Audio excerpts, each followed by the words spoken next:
معمولی نیکی بھی مغفرت کا سبب بنتی ہے۔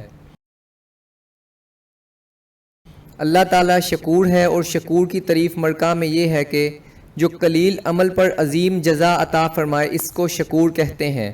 حضرت ملا علی قاری رحمۃ اللہ تعالیٰ علیہ نے ایک واقعہ لکھا ہے کہ ایک شخص کو حواب میں دیکھا گیا۔ دریافت کیا گیا کہ حق تعالیٰ نے تمہارے ساتھ کیا معاملہ فرمایا؟ کہا میرا حساب ہوا، پس میں ڈر گیا کہ نیکیوں کا پلہ ہلکا تھا۔ اچانک اس میں مٹی کی تھیلی آ گری اور وزن نیکیوں کا بڑھ گیا۔ میں نے عرض کیا کہ یہ تھیلی کہاں سے آ گئی؟ ارشاد ہوا کہ یہ وہ مٹی ہے جو تو نے کسی مسلمان کی قبر میں ڈالی تھی۔